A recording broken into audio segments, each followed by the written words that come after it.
Tahimik ang umaga. Ramdam mo ba ang katahimikan na tila may gustong iparating si Lord sa puso mo? Sa bawat paghinga, sa bawat tibok ng puso mo ngayon, may biyayang dumarating. Sa Salmo 46:10, sinasabi, "Tumahimik kayo at kilalanin ninyong ako ang Diyos." Ito ang paanyaya niya, isang sandali ng kapayapaan bago sumiklab ang ingay ng araw. Huwag mong hayaang lumipas ang sandaling ito na hindi mo siya naririnig. Dahil sa katahimikan na ito, may himalang naghihintay. Lumapit ka. Hayaang gabayan ka ng presensya ng Diyos. Ito ang simula ng isang panalangin magpapagaan sa iyong isipan at magpapalakas sa iyong espiritu. Sa bawat paggising sa umaga, may panibagong paanyaya ang Diyos, isang paanyaya na mapalapit muli sa Kanya. Hindi mo kailangang buhatin ang bigat ng kahapon dahil ang grasya niya ay bago tuwing umaga. Sabi sa Panaghoy 3:22-23, ang pag-ibig ng Panginoon ay hindi nagwawakas. Ang kanyang awa ay hindi nauubos. Ito'y laging sariwa tuwing umaga.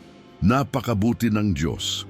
Sa gitna ng lahat ng maaaring mangyari ngayon, may isang katiyakan, hindi ka nag-iisa. Habang pinipili mong magsimula ng araw na ito sa panalangin, ginagawa mong matibay ang pundasyon ng iyong buhay. Ang tunay na lakas ay hindi sa katawan ng gagaling, kundi sa koneksyon mo sa Diyos. Kapag ang puso mo ay nakatuon sa Kanya, may kapayapaan na hindi kayang tapatan ng kahit anong sitwasyon. Marahil, ang dami mong iniisip ngayon. Pero heto ang katotohanan, bago mo pa man banggitin ang mga ito, alam na ng Diyos ang nilalaman ng puso mo. Hinihintay ka lang niyang lumapit. Sabihin mo lang, "Panginoon, gusto kong marinig ka." At maniwala ka, siya ay sumasagot. Ngayong oras na ito ang panimulang hakbang. Hayaan mong sa panalangin ating ihahayag, magsimulang gumaan ang iyong isipan at tumibay ang iyong loob. Dahil sa piling ng Diyos, may himalang dumarating. Isulat sa mga komento, "Panginoon, bigyan mo ako ng kapayapaan sa isip at kalakasan sa loob." At huwag mong kalimutang mag-subscribe para sa mas marami pang panalangin magpapalapit sa iyo sa Diyos. Panginoon, narito kami ngayon. Tahimik ang paligid, ngunit umaalingaw-ngaw ang aming panalangin sa iyong harapan. Bawat salita, bawat buntong hininga, bawat pintig ng aming puso ay alay sa iyo. Kami lumalapit hindi dahil kami karapat-dapat, kundi dahil ikaw ay tapat. Tapat sa iyong pag-ibig, tapat sa iyong biyaya, tapat sa iyong pangako. Sa araw na ito, O Diyos, hinahanap namin ang iyong presensya. Hindi kami lalakad ng wala ka. Hindi kami kikilos ng wala ang direksyon mo. Sa bawat gising, sa bawat hakbang, nais namin ng isipan na magaan, hindi hinahabol ng pag-aalala, hindi binibigatan ng takot o alinlangan. Nais namin ng isipang malaya, malaya sa pagdududa, malaya sa mga karga ng nakaraan, malaya sa mga tinig na naglalayo sa amin mula sa iyo. O Diyos, ikaw ang liwanag sa dilim. Sa umagang ito, hiling namin liwanagan mo ang aming isipan. Bigyan mo kami ng karunungan na hindi nagmumula sa tao kundi sa iyo. Karunungang magdadala ng kapayapaan, karunungang magpapatatag sa desisyong kailangang gawin, karunungang magpapakilos sa amin sa tamang direksyon, iyong direksyon o Diyos. Alam naming hindi palaging madali ang buhay, ngunit alam din naming sa bawat pagsubok mayroong grasya. Kaya't ngayon sinasabi namin, Ama, bigyan mo kami ng lakas sa aming espiritu. Iyong uri ng lakas na hindi nauubos. Iyong lakas na galing sa langit. Hindi lakas ng laman, kundi lakas ng pananampalataya. Ang Diyos ang ating kanlungan at lakas, handang saklolo sa oras ng kaguluhan. Awit 46:1. Hindi namin kailangan ng mundo para mapanatag ang loob. Kailangan lang namin ang iyong salita, ang iyong presensya, ang iyong kapangyarihan. Panginoon, ngayon pa lamang tinatanggap na namin ang kapayapaan mo na hindi maipaliwanag, ang kapayapaan na lumalampas sa pangunawa ng tao. Sa bawat iniisip naming tanong, ikaw ang sagot. Sa bawat pagdadalawang isip, ikaw ang katiyakan. Sa bawat kinatatakutan, ikaw ang proteksyon. Sa bawat kakulangan, ikaw ang kasapatan. Kaya't ngayong sandali, itinaas namin sa iyo ang lahat, mga plano, mga pangarap, mga saloobin, mga kahilingan. Ikaw ang bahala. Ang gusto lang namin ay ang kalooban mo. Gabayan mo ang aming mga desisyon. Turuan mo kami kung kailan tatahimik at kung kailan gagalaw. Turuan mo kami kung kailan hihintay at kung kailan kikilos. Hindi namin gustong tumakbo sa unahan mo, Panginoon. Ang nais lang namin ay sumabay sa hakbang mo. Pinapawi mo ngayon ang pagod ng aming kaluluwa. Pinapalitan mo ito ng bagong sigla. Siglang mula sa langit, siglang hindi kayang ibigay ng tao. Bawat salita na sinasambit ngayon ay hindi basta panalangin lamang, ito ay koneksyon, ito ay pakikipagtagpo. Naririnig mo kami, O Diyos. Kahit hindi namin sambitin ng buo, alam mo na. Kahit hindi namin maipaliwanag, naiintindihan mo. Kaya't sa iyong mga kamay, inilalagay namin ang buong buhay namin ngayon. Panginoon, tinatawagan din namin ang iyong Espiritu Santo. Halina, dumapo ka sa amin. Palibutan mo kami ng iyong presensya. Linisin mo ang aming isipan. Linisin mo ang aming puso. Linisin mo ang aming espiritu. At habang ginagawa mo ito, Panginoon, paramdam mo sa amin ang iyong presensya. Yung presensyang hindi kailanman nagkukulang. Yung presensyang nagbibigay lakas kahit sa pinakamahina naming sandali. Sa oras na ito, O Diyos, itinataas ko ang aking kapatid na nanonood ngayon. Alam mong may dalang bigat ang kanyang puso. Alam mong may mga tanong siyang hindi niya masagot. Pero ngayong umagang ito, naniniwala kami, may bagong simula, may bagong direksyon. May bagong biyaya at ito ay dumarating ngayon sa pangalan ni Jesus. Salamat po, Panginoon, dahil kahit hindi namin pa alam ang mangyayari, panatag na ang loob namin. Hindi dahil sa amin, kundi dahil ikaw ang kasama namin. Salamat dahil sa iyo, ang isip namin ay nagiging magaan. Salamat dahil sa iyo, ang espiritu namin ay lumalakas. Salamat dahil sa iyo, hindi na kami ang dati. Kami ngayon ay bagong nilalang, pinagaling, pinalakas, pinuno ng kapayapaan at pag-asa. Kaya't habang patuloy kaming naglalakad sa araw na ito, gabayan mo kami, Panginoon. Patuloy mo kaming kausapin, patuloy mo kaming yakapin, patuloy mo kaming paalalahanan na hindi mo kami iiwan, hindi mo kami pababayaan. Kami iyo, kami sa iyo, at sa iyo kami umaasa. At ngayon, O Diyos, isinusuko namin ang lahat ng pagdududa, lahat ng pangamba, lahat ng tanong. Itinatapon namin sa iyong paanan ang aming mga alalahanin. Pinalalaya namin ang aming isipan mula sa pagkabahala. At tinatanggap namin ang iyong kapayapaan, ang iyong liwanag, ang iyong kalooban. Panginoon, ikaw na ang bahala sa amin. Sa bawat salita, sa bawat hakbang, sa bawat paghinga, ikaw ang aming lakas. Ikaw ang aming sandigan, at sa iyo kami lubos na nagtitiwala. Salamat sa bagong simula. Salamat sa panibagong umaga. Salamat sa panibagong pagkakataon upang maging malapit sa iyo. Amen. Ngayon, kung naramdaman mo ang presensya ng Diyos sa panalangin ito, huwag mong hayaang lumipas ito na hindi mo siya pinasalamatan. Isulat sa komento, "Salamat, Panginoon, sa kapayapaan at lakas ng iyong espiritu." At kung nais mong higit pang mapalapit sa Diyos bawat araw, pindutin ang subscribe at samahan kami sa bawat panalangin. Ang bawat araw ay mas magaan kapag kasama natin siya. Ngayong tumahimik na ang paligid, habang humuhupa na ang bigat sa isip at lumalakas na ang loob, pakinggan mo ang isang kwento. Hindi ito katang-isip, kundi tunay, makapangyarihan, at ginagamit ng Diyos hanggang ngayon para magsalita sa mga puso ng kanyang mga anak. Kwento ito ng isang tao na katulad mo, may misyon, may pananampalataya, pero dumaan sa pagod, sa pagkalito, sa pag-iisa.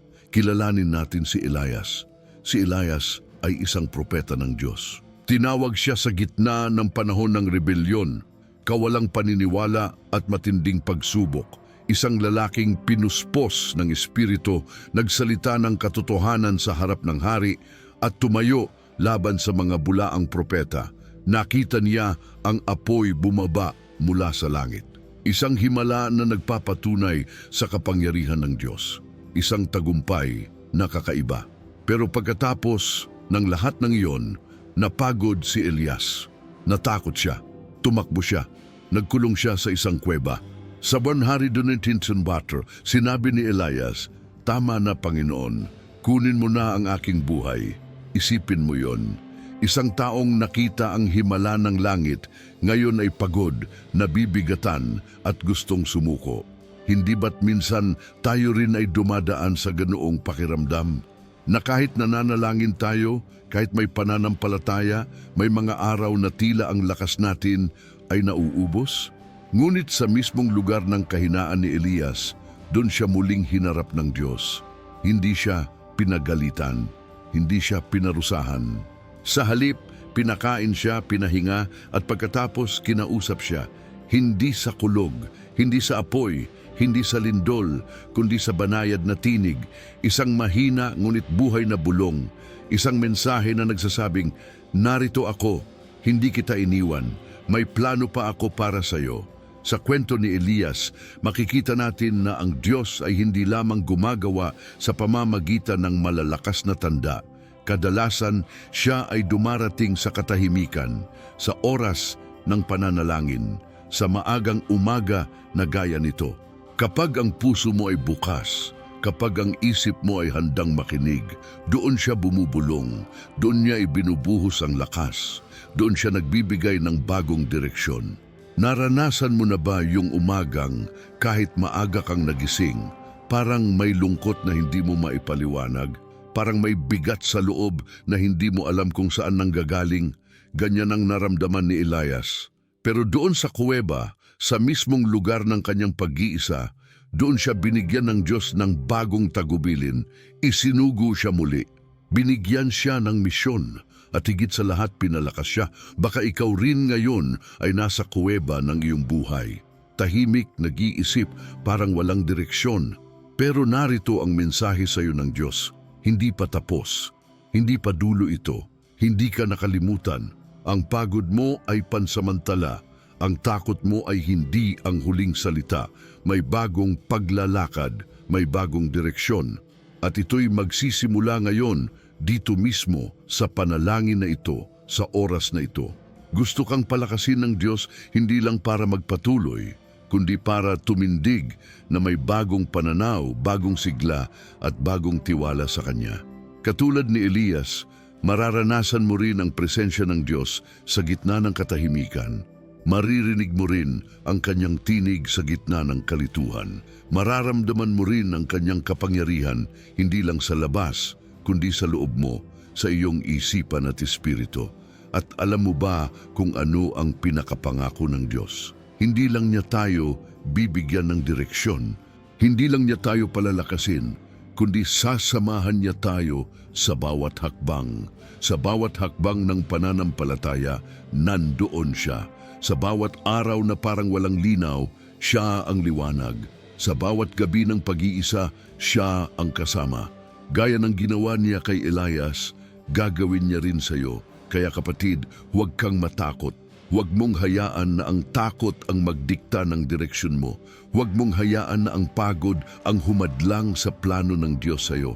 Dahil sa bawat hindi ko na kaya, sinasabi ng Diyos, kasama mo ako, kaya mo yan. Sa bawat wala na akong lakas, sasabihin niya, bibiyayaan kita ng panibagong lakas.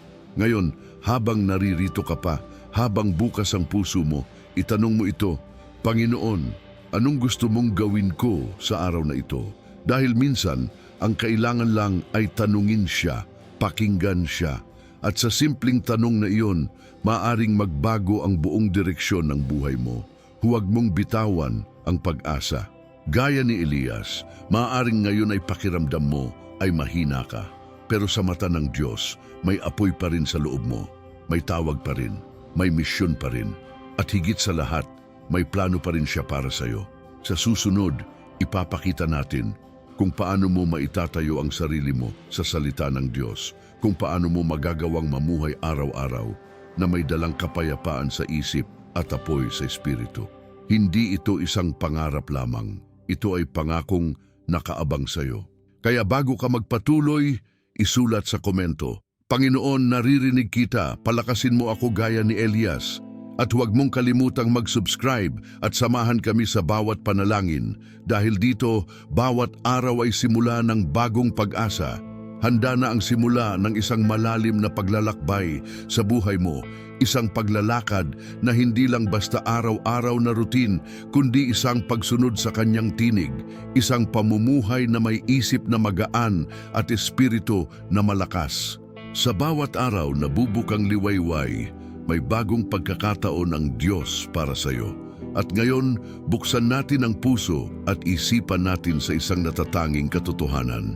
Ang pagkakaroon ng isip na magaan ay natatamo kapag inihahandog mo ang lahat sa Kanya at tinatanggap mo ang pambihirang kapayapaan na Kanyang ipinapangako. Ang isip na magaan ay hindi nangangahulugan na wala ng problema na dahil hindi ka makakaranas ng pagsubok, kundi dahil sa Diyos ang iyong tahanan, ang iyong sandigan, ang iyong daan. Sa Salmo 22, mababasa, itapon mo ang lahat ng iyong kabalisahan sa Panginoon at siyang magbibigay sa iyo ng kinaroroonan. Ito ang paanyaya niya ngayong umaga. Ipinapangako niya na sa tuwing ibababa mo ang bigat, tatanggapin mo ang bagong simula. Sa bawat hininga mo ngayon, pumalit ang pagod sa kapayapaan, ang alinlangan sa katiyakan, ang pagkabagsak sa pag-angat. Una, mahalaga ang pag-ayon mo sa Diyos, ang pagsabi ng puso mo, Panginoon, dito ako, gamitin mo ako. Ito ang pangunahing hakbang para magkaroon ka ng isip na magaan. Dahil kung ikaw ay patuloy na nagpakasipag sa sariling lakas, matatabunan ang kapayapaan na nagbibigay hugis sa buong araw mo. Ngunit kapag sinabi mo, ang katotohanang ikaw ay nangangailangan ng Diyos, bumabalik ang lugar ng kapayapaan at doon mo maririnig ang kanyang tinig. Ako ang iyong liwanag, ako ang iyong lakas. Pangalawa, ituloy ang hakbang sa pamamagitan ng pag-aatubili na bumaba at manalangin. Sa pamamagitan ng panalangin, ibinubukas mo ang silid-loob ng puso mo para sa kanyang gawa. Nagkakaroon ito ng silid para sa kapayapaan, para sa muling pag-enerhiya ng isipan mo. Hindi nasusukat ang poproseso sa laki ng salitang gamitin mo, kundi sa katotohanan niyang ikaw ay bumabalik sa Diyos. Buksan mo ang iyong sarili, hayaan mong ang kanyang espiritu ang magsalita sa iyo. At tandaan, kahit simpleng salamat Panginoon, dito ako ay sapat na para makinig siya. Pangatlo, gawin ang kapanatagan bilang iyong sandata sa araw na ito. Kaibigan, isipin mo na may hangarin ang Diyos para sa bawat hakbang mo. Hindi ka niya basta tinawag para lang umiral, tinawag ka niya para magtagumpay sa kanyang kapangyarihan. Ipinapangako niya na ang isip mo ay hindi magigiba, ang espiritu mo ay hindi mapapabayaan, at sa bawat galaw mo, ang kanyang direksyon ang magsisilbing gabay. Kapag naramdaman mo ang kaba, ang bagabag, ang kailangan mong dalhin sa kanya, tandaan, ang isip na magaan ay nakatuon sa kanya, sa halip na sa dagundong ng mundo. Pinipili mong tumingin sa Diyos, hindi sa problema. Pinili mong manalig sa Panginoon, hindi sa sariling takot. Sa ganitong paraan, ang isip mo ay magiging maamo at malaya, at ang espiritu mo ay yayakapin ng bagong lakas. Ngayon ay isang mahalagang katanungan. Anong hakbang ang nais mong gawin upang magaan ang isip mo ngayong araw? Maaari mong sabihin sa sarili mo, ako ay maglalaan ng sandali sa Diyos. O kaya'y, hahayaan kong ang kanyang kapayapaan ang bumalik sa aking isipan. At ang pwede mong ikomento sa ibaba, Panginoon, dapat kong ilagay ang aking isip sa iyong kapayapaan. Sabihin mo ito at hayaan mong ang mundo makita ang iyong desisyon. Bago tayo lumipat sa susunod na bahagi ng paglalakbay na ito, kung saan tatalakayin naman natin kung paano mapapalakas ang iyong espiritu. Hayaan mong maghanda ang puso mo, hayaang bumangon ang bagong pag-asa sa loob mo, ang bagong tiwala. At huwag mong kalimutang isubscribe para mapanatili mong kasama ang aking mensahe sa araw-araw mong panalangin at direksyon mula sa Diyos. Narito na ang susunod na bahagi ng panalangin at pangangaral. Isang malakas na pagbulusok sa kalooban ng Diyos na magpapatibay sa iyong espiritu. Handa ka na ba? Sa bawat hakbang mo ngayon, huwag mong kalimutan, ang espiritu mo ay nilikha para maging matatag, para lumaban sa araw-araw na hamon at para sumigaw ng pananampalataya sa gitna ng bagyo. Isipin mo ito, may isang tao sa tabi mo, ang Diyos na tumataas kaagad para sa iyo, hindi kapag ikaw ay perpekto, kundi dahil ikaw ay kanyang anak. Sapagkat ang aking kapangyarihan ay nalalabasan sa kahinaan, ang sabi ng salita.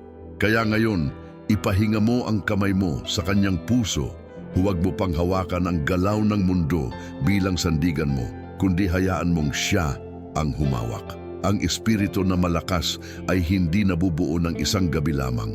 Ito ay proyekto ng Diyos na tumatagal, isang araw-araw na pagtitiwala, isang pagtayo sa katotohanan kahit may pagod ka, isang pagsabi ng, Panginoon, kasama kita, bago mo bumangon. Kapag sinabi mong ganito, dumadating ang lakas na nagmumula sa langit. Kapag pinili mong lumakad kasama siya, kahit hindi mo nakikita ang paraang pupuntahan mo, ginagabayan ka niya. At sa bawat hakbang, ang espiritu mo ay lalawak, ang pananampalataya mo ay lalalim, at ang lakas mo ay magiging makapangyarihan. May pagkakataon ka ngayon na harapin ang araw na may tapang, hindi dahil wala kang sinabi o ginawa, kundi dahil ikaw ay pinili ng Diyos. Tumayo ka, iangat mo ang iyong mukha. Huwag mo hayaang ang mundong puno ng tawag at ingay ang pumigil sa kapayapaan ng isipan mo. Ang mundo ay may paraan para buhayin ang takot sa loob mo, pero ang Diyos ay may paraan para patibayin ang espiritu mo, at ang paraan niya, pananalangin, pagtitig sa Kanya, pagtanggap ng kanyang kapayapaan at kapangyarihan. Ngayon, isipin mo ang sarili mo bago sumiklab ang araw. Ang espiritu mo ay parang punong matibay sa bagyo, hindi lumilipad, hindi nadudurog. Ito ang dahilan kung bakit ka tinawag, hindi lang para mabuhay, kundi para maghari sa loob mo at magdala ng liwanag sa iba. Ang lakas ng Diyos sa iyo ay hindi palagi ay dramatiko sa panlabas. Madalas, ito ay tahimik, malumanay, ngunit tapat. Tulad ng isang punong tumitibay sa unos dahil matibay ang ugat, at ang ugat mo ay kasama mo ang Diyos. Baka may tanong sa puso mo ngayon, paano ko makikita ang bagong lakas? Paano ko matatanggap ang espiritu na malakas na hindi lang para sa akin, kundi para sa paglilingkod? Ang sagot ng Diyos ay simple, bumaling ka sa Kanya, sa pamamagitan ng Kanyang salita, sa pamamagitan ng panalangin ng umaga ng Panginoon, bigyan mo ako ng espiritu na hindi matitinag. Ang palihim na panalangin na isinasambit mo sa puso mo, iyon ang simula ng pagbabago. At habang ginagawa mo ito, ang espiritu mo ay tataas, ang loob mo ay lalakas, at ang mundo sa paligid mo ay maninilaw sa kapangyarihan ng Diyos sa iyo. Habang patuloy kang humihinga, sabihin mo sa sarili mo, ako'y mas malakas dahil kasama ko ang Diyos. Ako'y mas malugod dahil ang espiritu ko ay pinalakas niya. Ako'y mas ligtas dahil ang lakas niya ang sandigan ko. At ikaw, kaibigan, hindi mo kailangang magtago. Tumayo ka ng buong tapang. Maaaring hindi mo alam ang lahat ng susunod na hakbang, pero alam mo ang isang bagay, ang Diyos ang kasama mo at Siya ang gagabay sa bawat galaw mo. Ngayon, nagpapasya ka sa sandaling ito. Tatanggapin mo ba ang lakas na iniaalok niya? Ibigay mo na ang sagot mo sa Kanya, hindi sa sarili mo lang, kundi bilang isang deklarasyon sa mundong maririnig. Sumulat sa komentaryo, Panginoon, gamitin mo ang aking espiritu para sa iyong kaharian. At kung ikaw ay handang magsimula ng bagong araw na may isip na magaan at espiritu na malakas, pindutin ang subscribe para samahan kami sa bawat panalangin at direksyon mula sa Diyos. Habang ang araw ay patuloy na sumusulong, tandaan mo na ang bawat hakbang mo ay may kasamang tinig ng Diyos na nagsasabing, hindi ka nag-iisa. At ngayon, sa wakas ng ating panalangin at pangangaral, inaanyayahan ka ng Diyos na magpatuloy, hindi bilang isang manonood lang, kundi bilang isang mandirigmang pinili niya. Ikaw ay tinawag para lumakad, matalik, masigasig, may layunin at may pananampalatayang hindi magmamaliw. Ang isip na magaan at espiritu na malakas ay hindi nagtatapos sa panahong ito. Ito ay panimula lamang. Pagkatapos mo nitong simulaan, ikaw ay haharap sa bawat araw na may bagong direksyon, bagong biyaya, bagong pangako. Tayo'y sumalubong sa umaga na may katiyakan. Ang Diyos ang ating sandigan, ang Kanyang salita ang ating ilaw. Sa bawat pag-ikot ng mundo, sa bawat pagbabago sa paligid, ikaw ay tatayo. Hindi dahil sa sarili mong kakayahan, kundi dahil sa lakas na ibinigay niya sa iyo. Huwag mo hayaan na ang anumang maliliit na bagay ang magdala sa iyo pabalik sa dating takot o pangamba. Ang panalangin mo ngayon ay nagsilbing hagdan para pataas, para malampasan ang mga limitasyon ng isip at ng damdamin. At ngayon, ang susunod na hakbang ay simple. Tuparin mo ang iyong panata. Isipin mo ang iyong araw na sisiklab sa liwanag ng Diyos. Espiritu mo na sumisiklab dahil sa Kanyang kapangyarihan at isipan mo na nakalulugod dahil sa kapayapaang Kanyang ipinagkaloob. Kung minsan ang pag-asa ay tila malabo, pero sa panahong ito naging makapal at maliwanag dahil sa panalangin mo, at dahil dito ang iyong kalakasan ay magiging instrumento ng Diyos para sa iba. Oo, ikaw. Hindi ka basta tagasunod. Pinili ka niya para mamuno sa sarili mong buhay, para maghatid ng liwanag, para magdala ng pagbabago. Kaya iangat mo ang bandera ng pananampalataya. Ibigay mo ang sarili mo bilang alay sa Kanya. Wala nang pag-aatubili, walang paghihintay. Ngayon ang oras. Habang nilalakad mo ang araw na ito, may mga sandali na kailangang tahimik ka. May sandali na kailangang lumakas ka. Ngunit sa bawat sandali, tandaan mo, ang espiritu mong malakas ay galing sa Kanya. Ang isip mong magaan ay dahil sa Kanyang kapayapaan. Ipakita mo ito sa kilos, sa salita, sa pagngiti, sa tulong sa kapwa. Ipakita mo na ang panalangin ng umaga ay hindi lang nananatili sa salita, kundi sumasabog sa gawain. Ngayong nagtatapos tayo, huwag mong isipin na dito na ang wakas. Sa halip, isipin mo na ito ang bagong simula. At sa bagong simula na ito, may isang hamon sa iyo. Maniwala ka, lumakad ka, ipahayag mo ang pangako ng Diyos sa iyong buhay. Sabihin mo sa sarili mo, ako ay may isip na magaan. Ako ay may espiritu na malakas. Ako ay anak ng Diyos at kasama ko siya. At kapag sinabi mo ito, mananalo ka. Ngayon, iwan ko sa iyo ang isang katanungan upang hindi ka umalis sa buhay araw na ito na walang aksyon. Paano mo ipamumuhay ngayon ang isip na magaan at espiritu na malakas? Sino ang umaasa mong makita ang pagbabago? Sino ang sasabihin mo, halina, sumama ka sa akin sa panalangin at sa paglakad na ito? Isulat sa komento, Panginoon, gamitin mo ako bilang daluyan ng iyong lakas at kapayapaan. At kung nakaramdam ka ng bagong lakas ngayong umaga, huwag mong kalimutan mag-subscribe at i-click ang video na makikita sa screen para samahan ka namin sa bawat panalangin at direksyon ng Diyos. Samahan mo kami dahil bawat hakbang mo ay mahalaga at ang Diyos ay may magandang kwento para sa iyo.